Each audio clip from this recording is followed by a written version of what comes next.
got my head out the sunroof. I'm blasting our favorite tunes. I only got one thing on my mind. You got me stuck on the thought of you. You're making me feel brand new. You're more than a sunshine in my eyes. I'm feeling like this might be my time to shine with you, with you, with you. I got my head out the sunroof. I'm blasting our favorite tunes.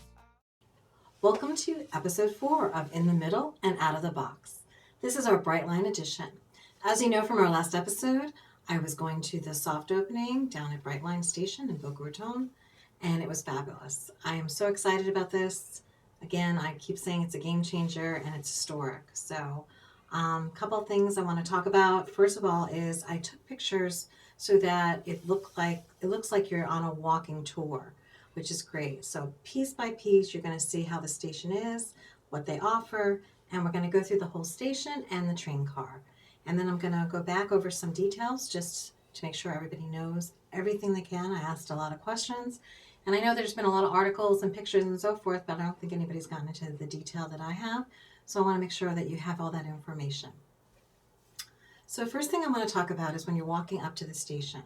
So they have this beautiful mural that they hired from somebody locally, very bright colors, very pretty.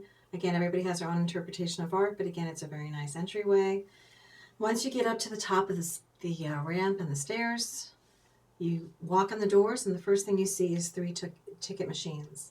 Now, one of the things that they emphasized, Patrick Goddard, who is the president of Brightline, emphasized was that they really want to make sure that people have their tickets before they come.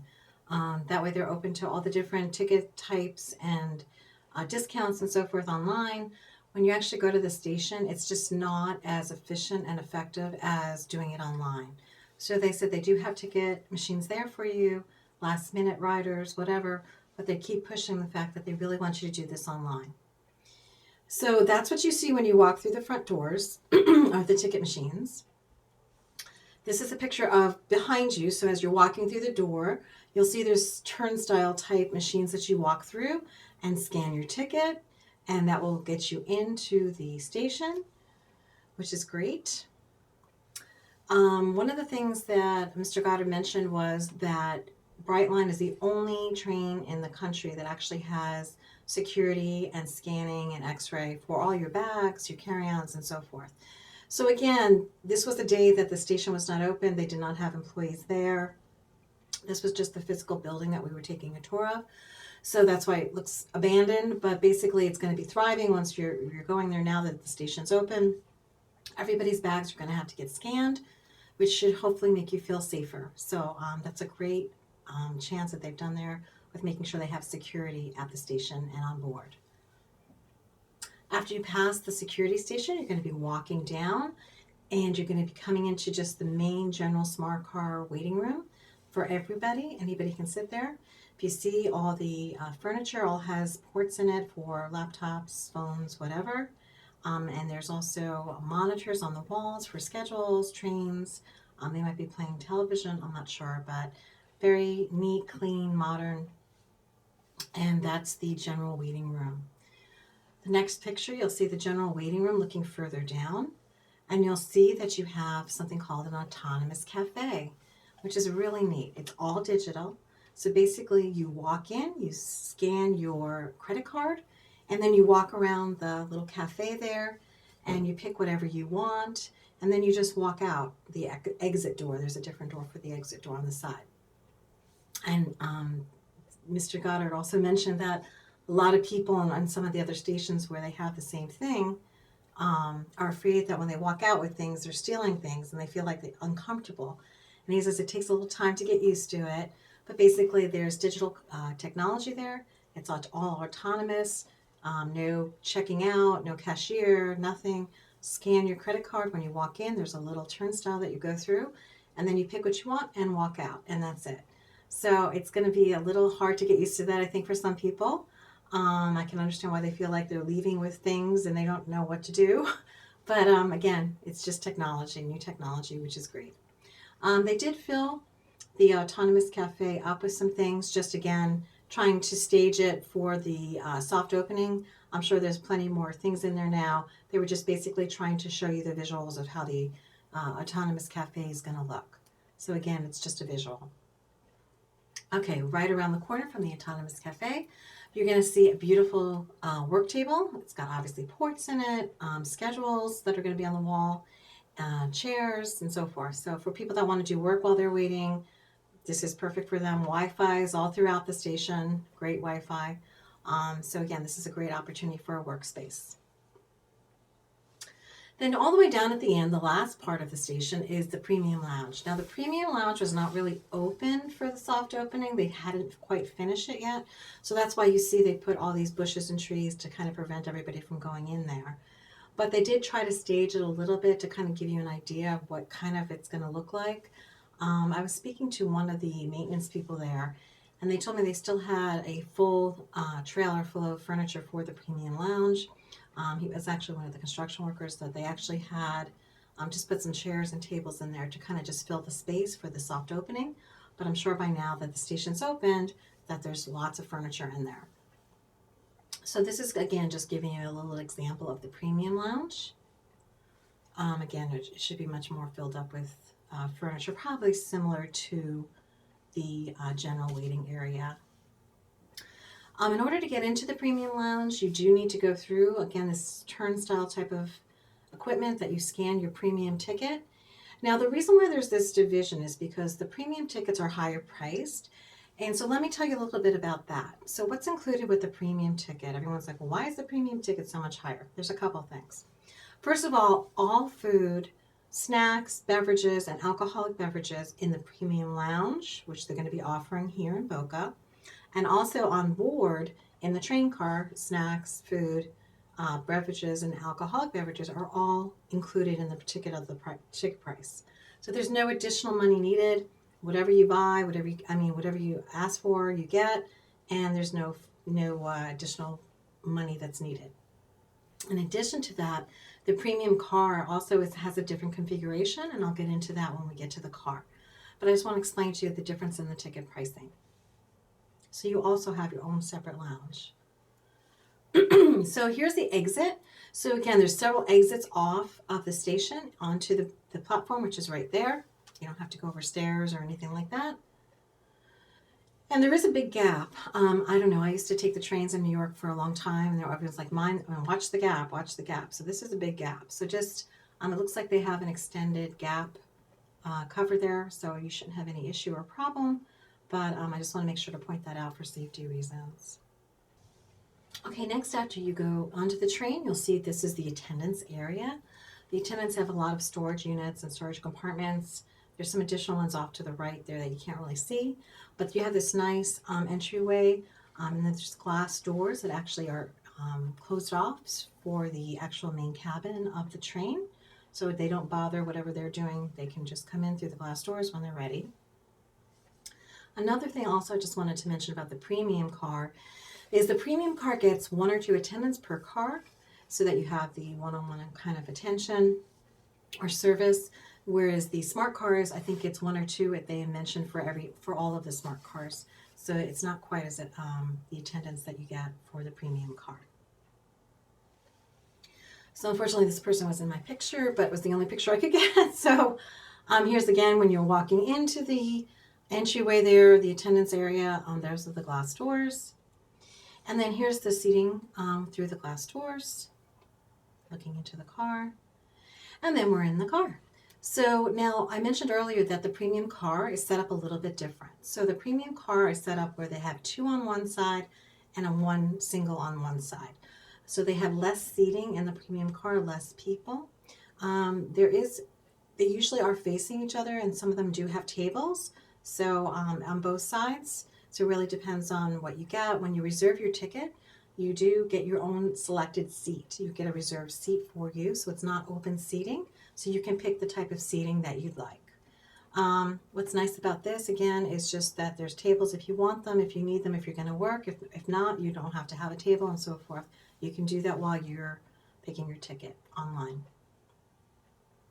So here's a look at the 2 side, looking out the window, and then just kind of giving you a configuration. Another thing about the premium cars are that the seats are larger. Again, I mentioned because there's less seating. There's 2 and 1 versus the 2 and 2 in the Smart Cart. And here's the one for the other side with a bunch of reporters on the outside.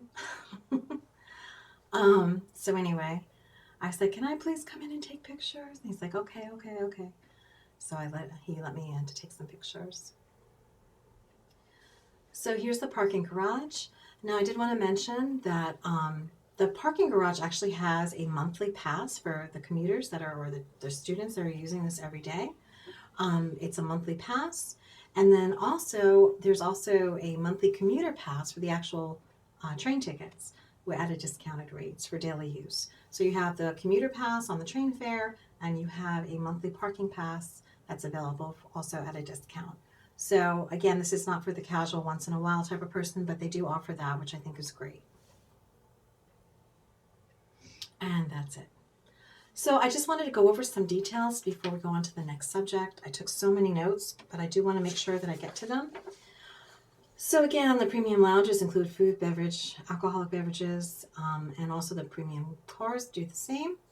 I did want to mention that in addition to just their normal snack fare, that they also have, I know at noon they said they start giving out charcuterie boxes in addition to their regular snacks. And they also do something for a vegetarian. I think they have a Mediterranean box. And they mentioned in the morning they have a box that they give out in the premium lounge and the premium car for breakfast. So they have like, they said they have apple slices, I think a muffin or something like that. Don't quote me on that, but they said that it all varies depending on what their supplies are and so forth for each station. Some of the other details are, I guess I mentioned the premium cars have a 2-1 configuration where the smart cars have a 1-2. The president of Brightline mentioned that Boca has been like a catapult as far as ticket sales. Once it went online for ticket sales, the website went through the roof. So it exploded. I mean, I'm sure you'll see online, a lot of the tickets are not available or sold out. Hopefully that will go away eventually, but they're going to start adding more trains if that's necessary. One of the things they also talked about was Mayor Scott Singer from Boca mentioned that ever since this has come online and they actually got the station, the interest from employers nationwide, internationally, has been just phenomenal. Not only just for Boca, but also for Delray, because this is a game changer as far as transportation, especially when this starts going up to Orlando and eventually Tampa, and that it goes down to Miami. This is something that their employees can do. They can commute. And the businesses that are interested in coming down to this area now have just increased numerous amounts because they're saying that this has just created such a buzz and such interest in these employers for as far as commuting purposes. They mentioned that they did make it. They mentioned originally that they were going to do it by fall, 2022. And they said they made it the last day before the winter solstice, so they did make it on time. They said it's a historic moment, which I believe it is. I know that, when I was over in Europe and I've been on high-speed trains, I mean, it's just phenomenal what you get used to over there versus here. It's something new, and this is really historic because this is the beginning of understanding and utilizing technology like this, which is great.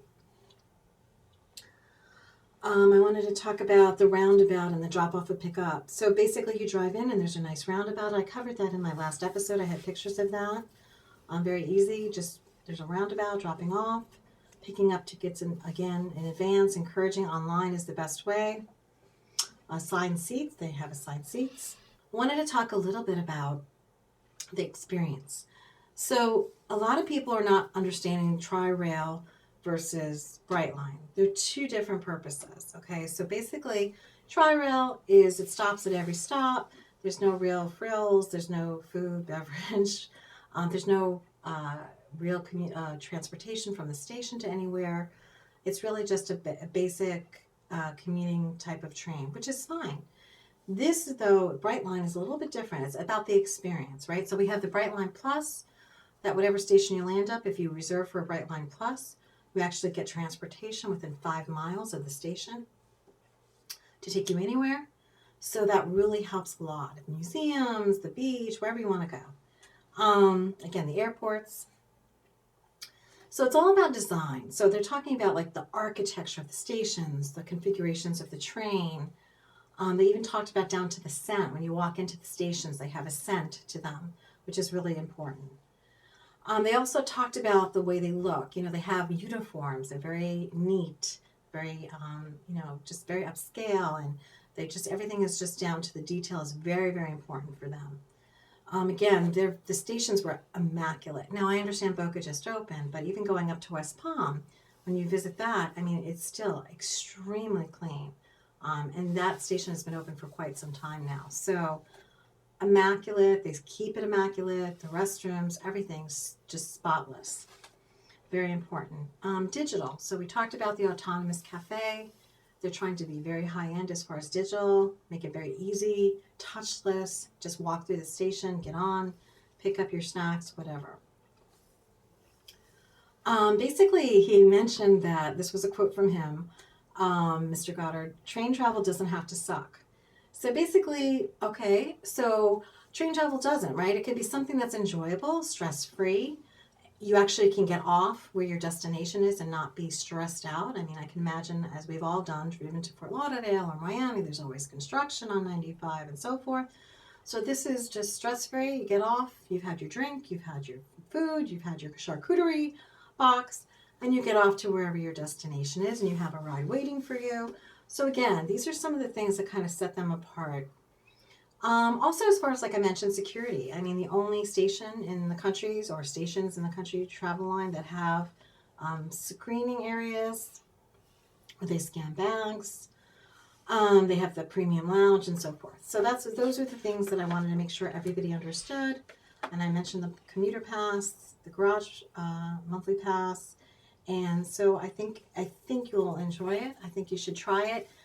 There's always hiccups in the beginning, so I think maybe give it a couple tries and hopefully you'll enjoy it. In 2023, they're going to have the Orlando line opening, and I haven't given a date when, but they have it in 2023. They've already final tested their speed of 110 miles an hour, and they've passed. The next station after that is the Orlando. Then they're going to have the one that's in between Universal and Disney.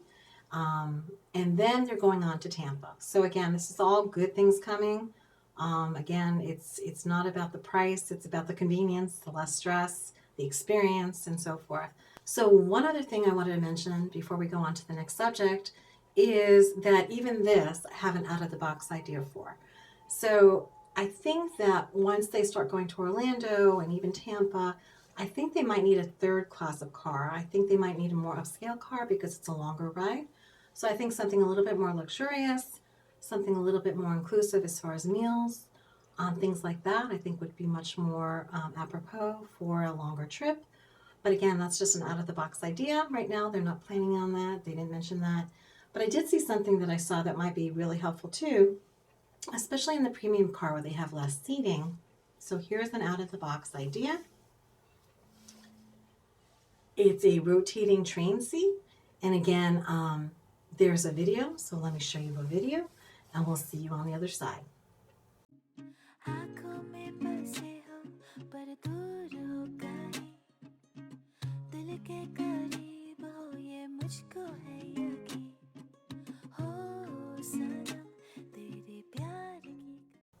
Again, another great idea. And with that, we're going to move on to the next subject. But before I do, all aboard. Okay, the next subject is holidays. So I want to talk a little bit about what each town is doing. We're filming this on a Saturday because Sunday is Christmas. And so we're filming it a little bit early. Normally we film on Sunday.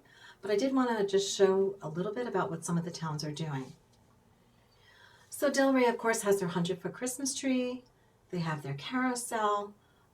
This has just been a great community attraction, meeting place, event space. And again, I know there was a lot of controversy a couple of years ago when the tree had to be replaced, and it was, an exorbitant amount of money.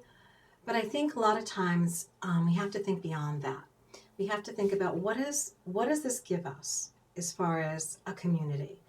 What does this tree really give to us? So again, it's a beautiful tree. You go inside it, you see all the elves and so forth. and you have the carousel, and you have a meeting place in general. So I think that in itself is worth it. It's given a lot of joy to a lot of people. I know a lot of people come from other towns to see it.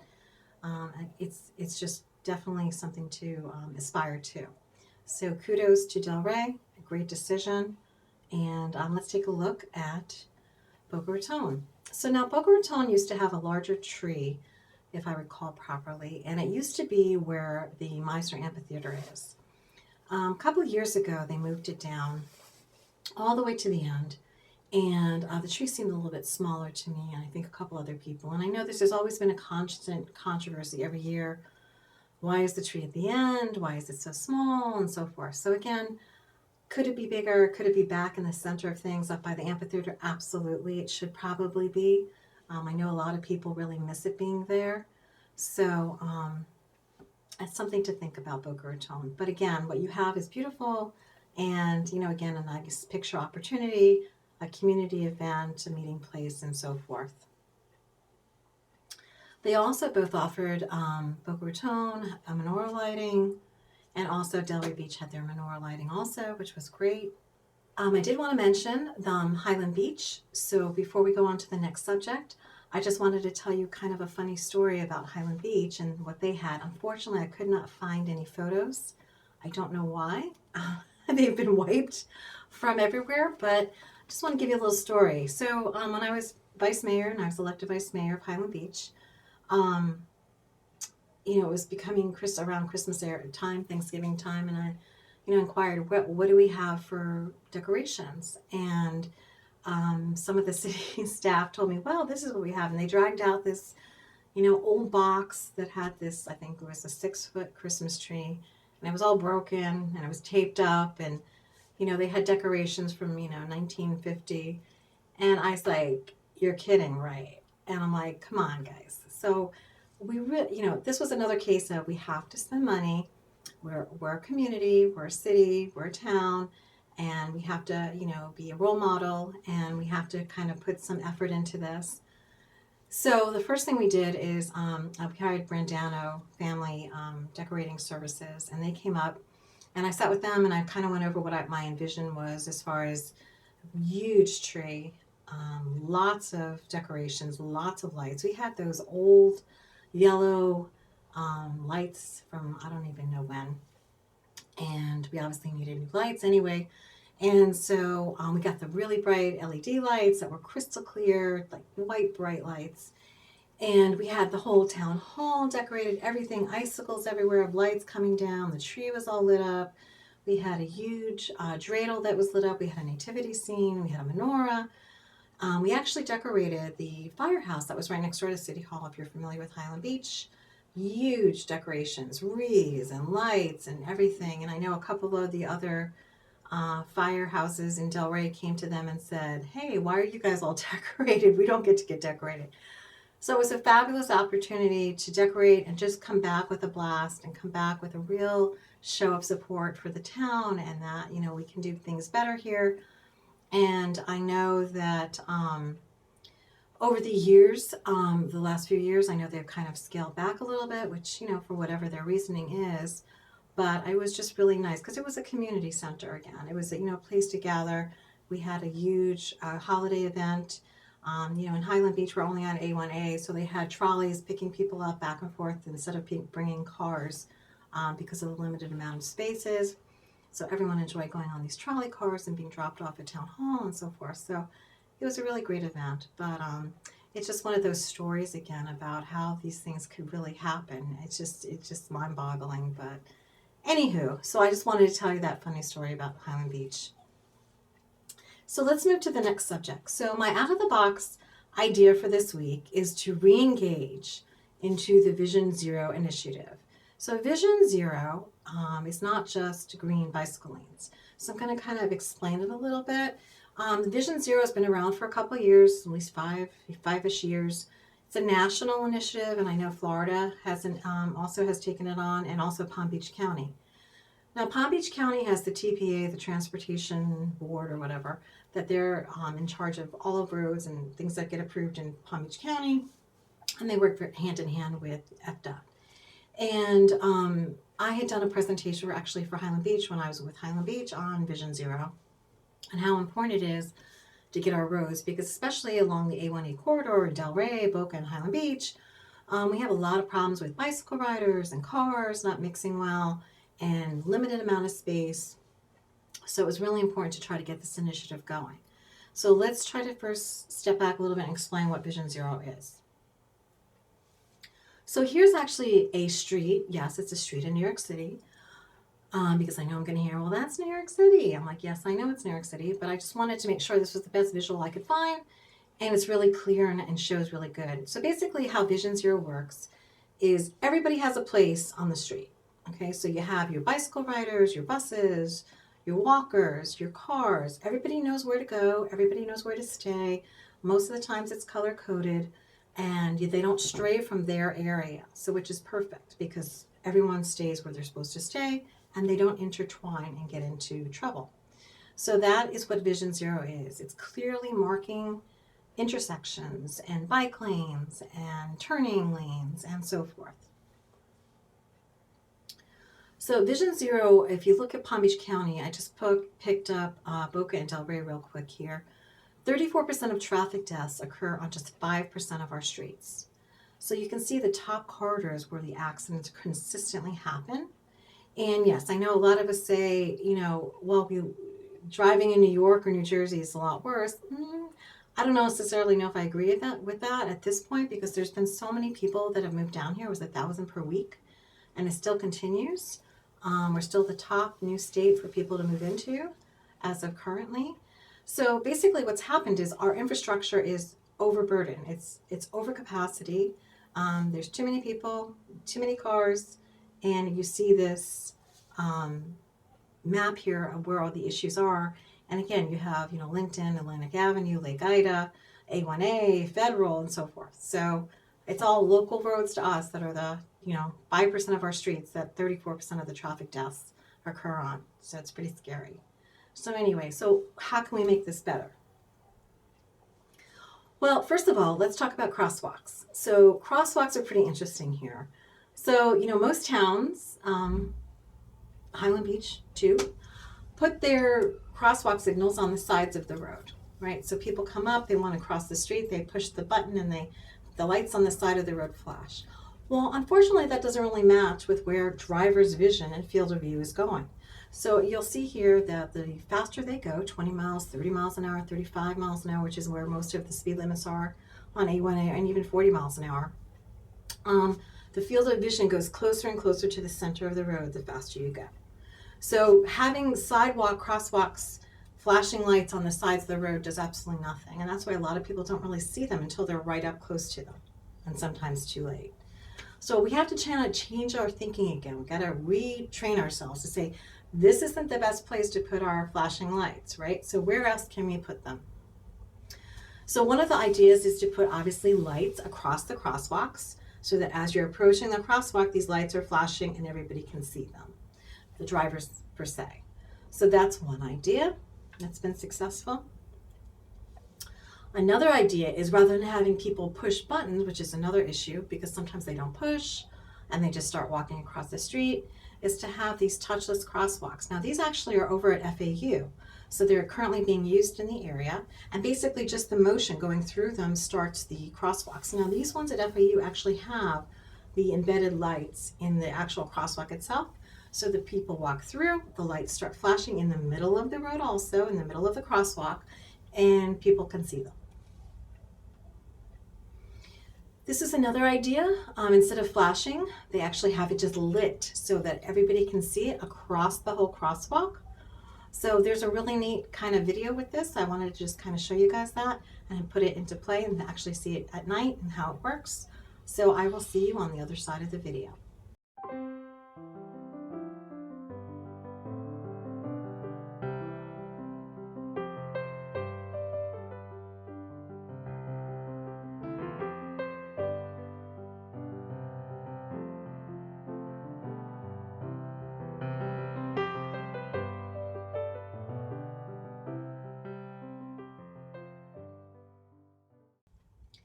Okay, the next thing is bicycles. So there's a lot of roads that we have that are very narrow or not very wide in some areas. And so sometimes a lot of cities and towns are putting these dividers in between the bicycle riders and the cars. So you can see there's different options and different kinds. Again, just another thought, because it's great to say sometimes that everybody has a color or everybody has a path, but not everybody always stays in that. Especially when you have elderly drivers and so forth, there's at least a safety barrier there. Okay, next, one thing I wanted to make very clear because there is such misinformation. Along the Boca, Highland Beach, Delray corridor, we do not have bicycle paths. Everybody keeps referring to them as bicycle paths. That is incorrect. They are shoulders. Legally, they are shoulders. And I'll explain to you why. So basically, we have a 3 to 4 foot in some areas, but mostly 2 to 3 feet of shoulder on the roads on A1A. And so the minimum now standard for all roads in Florida is at least a 5 foot minimum, which would be considered the minimum for a bicycle lane. So these are not bicycle lanes. They're 2 to 3 feet of a shoulder. They're not a bicycle lane. In addition to that, you have all the owners that have now moved their property basically onto the shoulder. So if you look at this picture, you can actually see the line of the original road there up by the driveway, and you'll see the grass has kind of encroached. So all cities, FDOT, everybody has easements on the sides of the road that keep those barriers free from encroachment. But the owners in a lot of places have not kept to that, and the cities have been lax in enforcing that. So basically you have grass, you have landscaping, you have driveways that have put the pavers in that have gone out into the road. So over all of these easements. So basically what's happened is you already started out with only a 2 to 3 foot shoulder, and now you have encroachments on top of that. But just legally, these are not bicycle lanes, they are shoulders. So the point of doing, I think Highland Beach is 2024, and I know Delray is either before or after that. On A1A, FDOT is going to be redoing the lanes on A1A, and they're going to be making sure that the minimum standard of 5 foot bicycle lanes are on at least one or both sides. And then you will have actual bicycle lanes. So I just wanted to make sure everybody was aware that we don't currently have bicycle lanes. Okay, moving on. Okay, so this is another idea too for Vision Zero.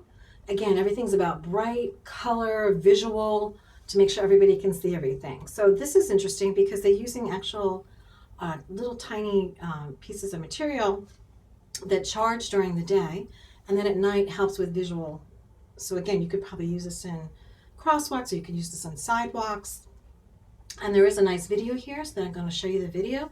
So again, hopefully you'll enjoy this little video. Again, thinking outside the box as far as how we can make things more visual.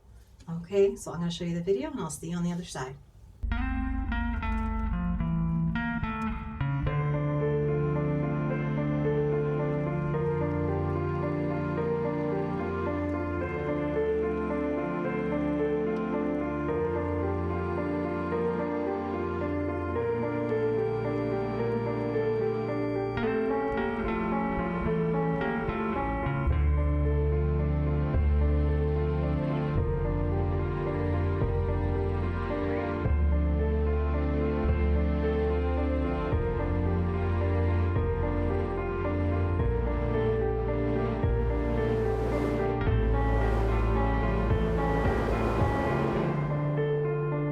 It's just like we're laying on a starry night.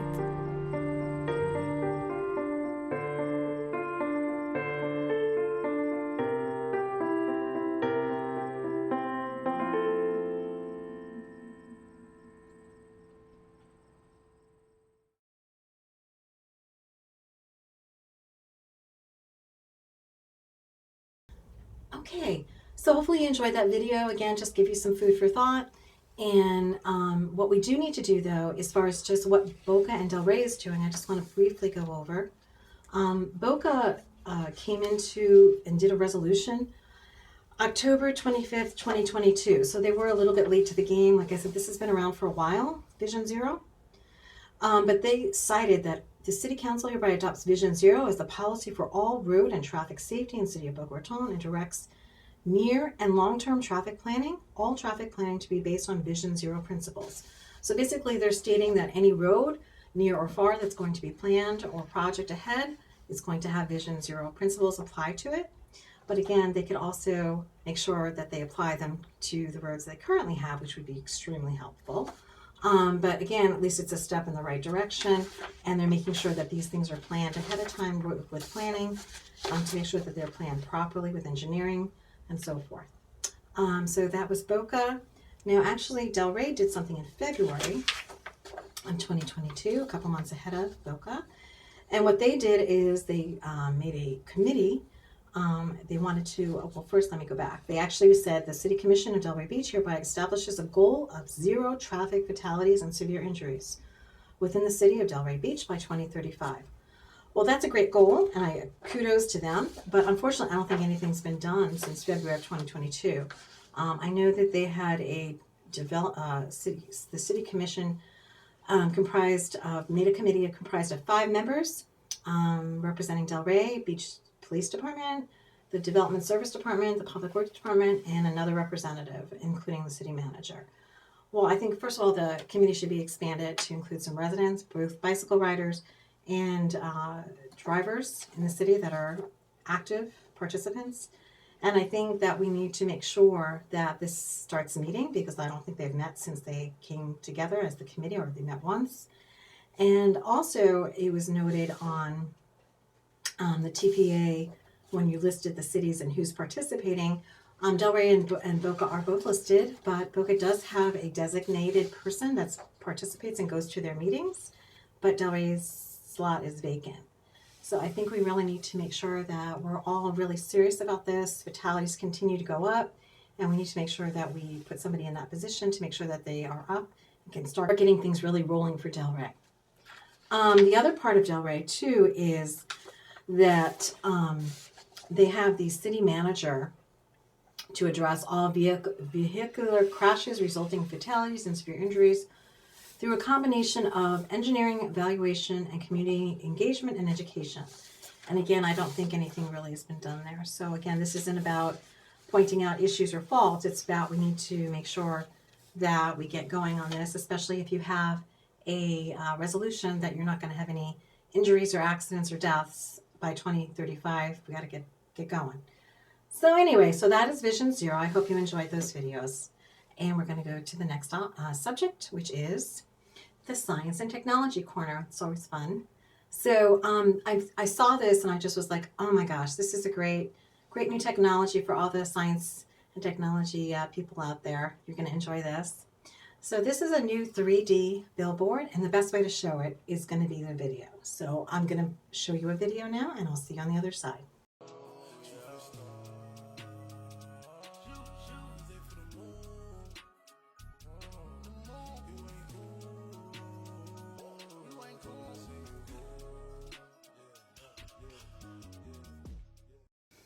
Okay, and the other thing I wanted to show was that there's a new technology in television, 285-inch, 8,000 or 8K television, and it's a curved television also. Again, technology is just continuing to increase in this field, in this market share.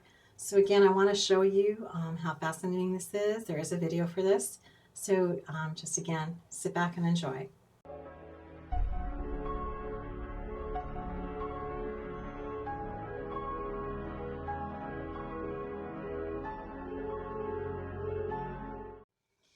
Okay, and I always end on art. So this week we're going to be doing what the current trend is, it seems like, is missing pieces. Missing pieces seem to be really trending in art right now, which is kind of neat. And again, kind of understanding and guessing how the technology and also how the structure is done and how it's kind of fun. It's kind of like a missing piece of puzzles. So anyway, so this first piece, I'm going to show a video and you'll get to see that and try to figure out how it's standing structurally. So hold on, here it comes. This one took me a second. Like, what? How they did this?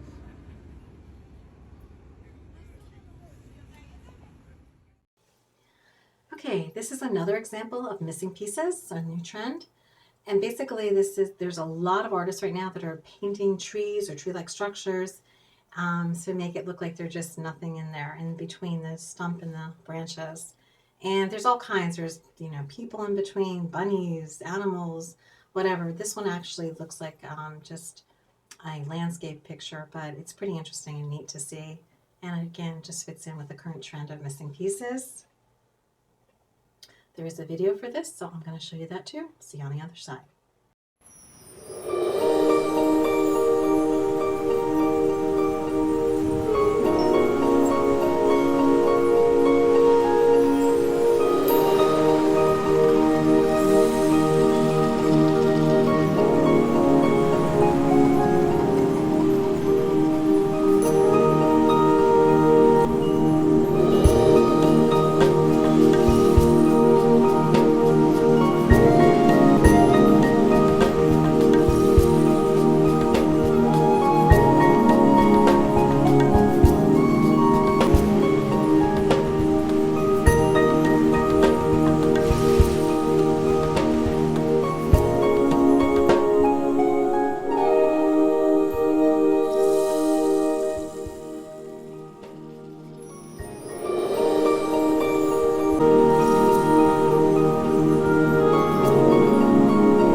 And last but not least, I thought I'd end on a holiday note. So again, there's a lot of people doing this. This is, again, kind of fitting the art of missing pieces. A lot of people are doing the non-tree, and they're just basically hanging all these Christmas balls and stars and so forth to show a tree. And again, it's just a modern take on a Christmas tree. And with that, I just want to wish everybody a happy holiday and enjoy your rest of your week. And we will be back next week with episode 5. We're already up to episode 5. Please subscribe. Please send me an email at inthemiddle@bdh@gmail. And also, if you can, share with your friends. If you live in a neighborhood, please send this to some of your neighbors, your friends. It's all about Boca del Rey, Highland Beach, and it's interesting information to have. Thanks again for all your help, and enjoy your week.